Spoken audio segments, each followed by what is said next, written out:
It's safe to say that F1 has a worthy series of games thanks to Codemasters. The same can be said for rallying, with WRC 10 and Dirt Rally 2.0 representing the sport well, largely thanks to the work from the developers, Kyloton and KT Racing for WRC, and Codemasters again for Dirt. Then you have games like Gran Turismo and Forza that kind of represent various racing classes but also don't. I mean, sure, Gran Turismo covers most track racing, but I wouldn't say it represents any specific championship. As for Forza, well, it's Forza. So what about the other racing series that aren't represented in gaming? Should they have their own games, or are things just fine as they are? I'm Mark from Racing Games, and here are 5 racing series that deserve their own game. We already know that an official IndyCar game is on its way, so here's the best of the rest.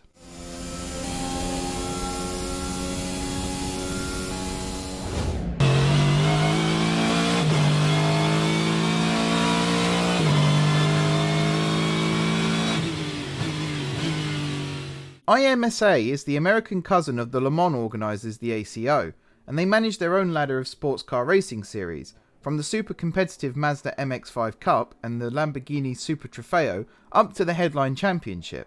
This is multi-class racing like the World Endurance Championship, and it travels to all of the greatest circuits in the USA.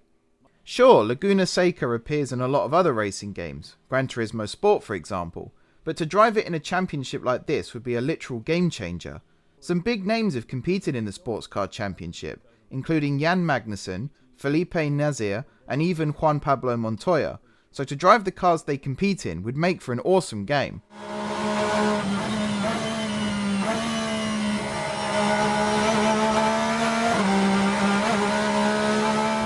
We're ready to go racing then. Race 1 of 3 at Donington. Round 25 of the Quick Fit British Touring Car Championship is go. A good start is made by Shedden. It's been 23 years since the classic TOCA 2 was released, and I just want to see circuits like Thruxton and Croft recreated in a modern video game. There's potential to have a career ladder, including the Ginetta Junior Series or the Mini Challenge. With a mixture of front and rear wheel drive cars in the main BTCC series, there is an opportunity to master the different types of driving.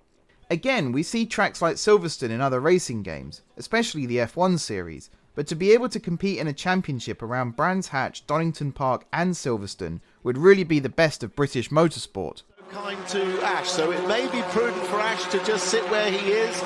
We'll see what happens.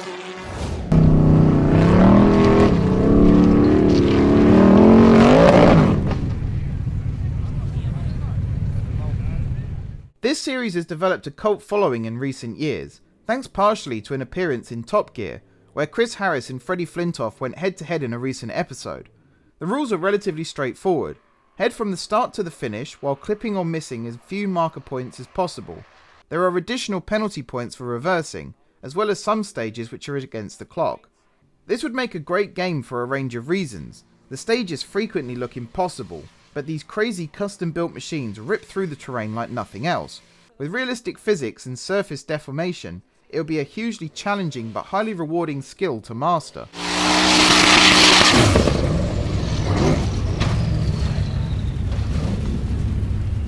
Higher line, one of them at the lower line, and you can see Timmy Hansen took that lower line, but the air they got there, incredible! This is a real duke-it-out fight, and they are no holds barred. This is the newest racing series on our list, with its debut season due to finish in the UK in December.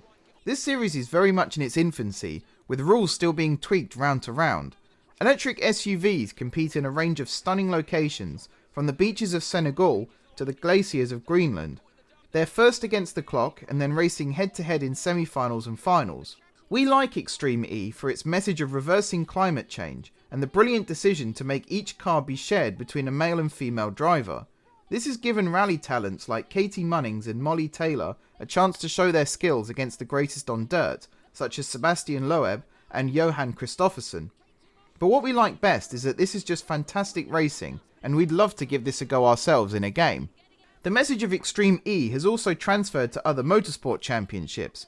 Lewis Hamilton, Jenson Button and Nico Rosberg have their own teams, with Button even acting as a driver in select rounds.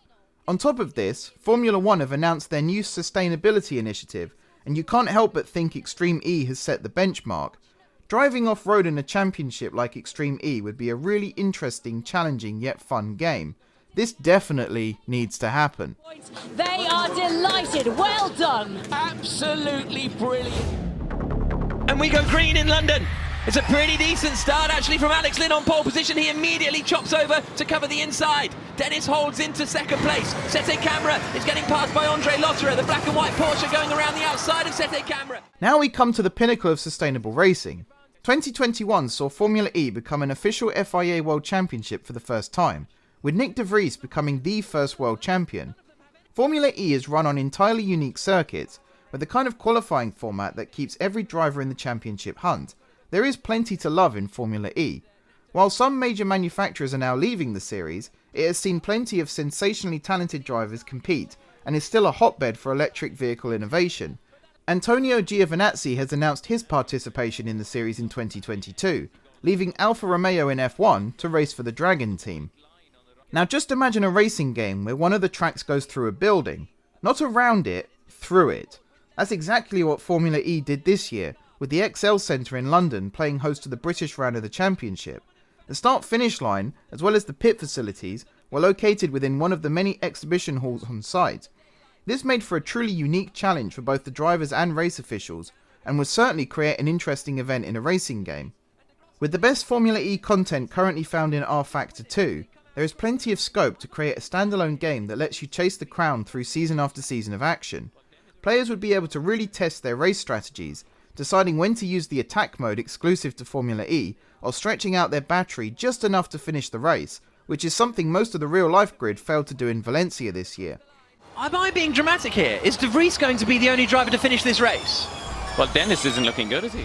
This isn't just a case of treating battery power like fuel either, as you can't reclaim fuel in braking zones like you can electric power. Formula E really is like nothing else in motorsport.